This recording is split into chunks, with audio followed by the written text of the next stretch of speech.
Perkenalkan, nama saya Victoria Kolondam dengan NIM 2571650029. Halo, perkenalkan nama saya Nomi Kizis. Halo, perkenalkan nama aku Lucia Septiani Lilhapu dengan NIM 2571650049. Nake Farida dengan NIM 2571650035. Pengertian moderasi beragama. Moderasi beragama adalah cara beragama yang tidak berpihak pada suatu agama. Dengan moderasi beragama, seseorang tidak menjadi fanatik atau tidak berlebihan saat menjalankan agamanya. Kemudian, moderasi beragama adalah sikap yang menekankan pada toleransi, pemahaman, serta keseimbangan dalam menjalankan praktik keagamaan masing-masing. Sebelum menerapkan moderasi beragama, kita harus memiliki pengetahuan, mampu mengendalikan emosi, dan berhati-hati serta konsisten. Prinsip moderasi beragama adalah yang pertama, toleransi. Manusia harus saling mengasihi dan menghormati tanpa membeda-bedakan agama, ras, dan suku. Kemudian, sadar akan kesetaraan, maka kita harus berlaku adil dengan memberikan hak dan kewajiban yang sama kepada semua orang tanpa memandang perbedaan. Kemudian, kita harus memiliki sikap netral yang tidak ekstremis ke arah lain. Dan terakhir, terbuka dan dinamis. Sikap ini adalah mampu menerima kritik dan masukan untuk kebaikan, serta terus bergerak untuk kebaikan. Jelasin dan nilai PAK 6 banget sikap toleransi dan damai, yaitu mengasihi sesama tanpa memandang latar belakang, wujudkan dan tindakan nyata seperti membantu, peduli dan pengertian, yaitu pengampunan, mendorong sikap memaafkan dan membalas kasihan, dan membantu merendahkan konflik yang ada, yaitu yang ketiga keadilan, memahami dan menerapkan kebenaran serta keadilan dan interaksi sosial. Pengamatan itu menghargai perbedaan keyakinan, tradisi, dan latar belakang orang lain, serta memberikan kesempatan orang lain beribadah. Yaitu yang ketiga, inklusivitas itu menerima dan melibatkan semua orang dan pergaulan tanpa diskriminasi. Yang keempat, kejujuran, berbicara dan bertindak jujur, membentuk integritas. Radikalisme dan intoleransi di lingkungan. Radikalisme sendiri adalah keinginan untuk mengubah sesuatu yang besar secara cepat dan biasanya dengan cara yang ekstrim. Tidak semuanya radikalisme berakhir dengan cara negatif, ada juga yang positif. Namun, seringkali terjadi banyak sekali hal-hal yang timbul dari radikalisme ini menjadi negatif. Misalnya, murid dan guru ingin melakukan sesuatu secara instan tanpa belajar lagi. Kemudian, etika dan sopan santun yang diabaikan. Setelah itu, ada perubahan yang tidak hanya berupa kekerasan, tapi bisa aja karena perubahan orientasi pendidikan yang awalnya harusnya mendidik dengan menyadarkan, tapi jadi pemaksaan untuk mahasiswa atau murid-murid untuk selalu mengerti dengan cara dipaksa.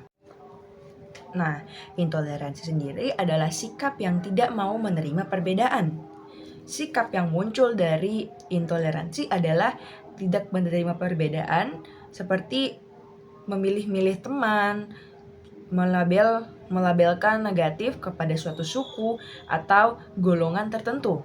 Kemudian, beberapa menyatakan Pancasila bukan ideologi permanen. Nah, ini adalah bentuk intoleransi pasif. Kemudian, masih ada guru yang mengajarkan agama hanya dari sudut pandang kelompoknya, bukan dari seluruh pandangan yang ada di dunia. Aku akan menjelaskan PAK sebagai pendidikan multikultural dan lintas iman. Nah, yang pertama PAK multikultural. PAK multikultural adalah pendekatan pengajaran agama Kristen yang berfokus pada isu-isu sosial dalam konteks masyarakat beragam, penumbuhan toleransi, solidaritas, dan harmoni antar budaya.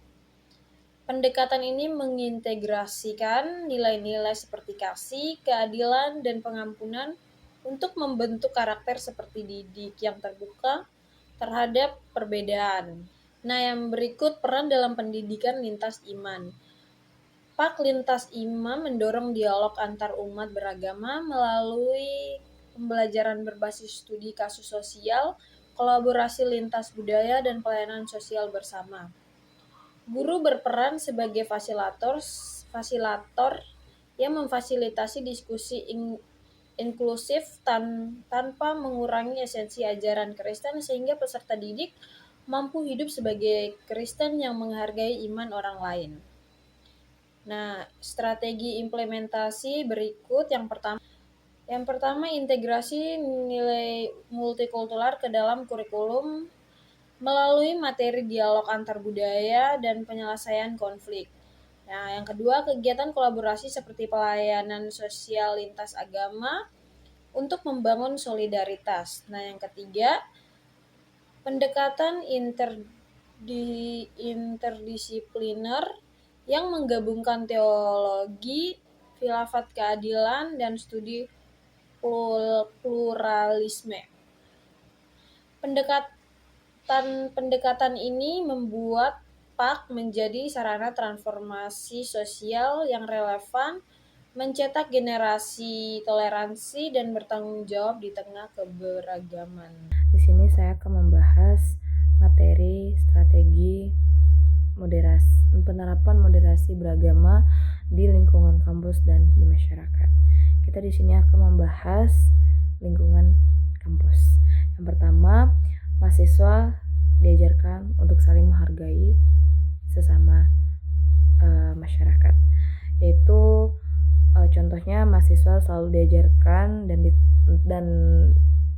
dan diterapi untuk saling menghormati adanya perbedaan dan keyakinan orang lain. Terus kita tidak boleh memaksakan keyakinan kita sendiri kepada orang lain. Terus yang kedua, di sini ada nilai toleransi dan kebersamaan dalam mata kuliah. Mungkin dalam mata kuliah pendidikan agama yang bisa mengajarkan kita untuk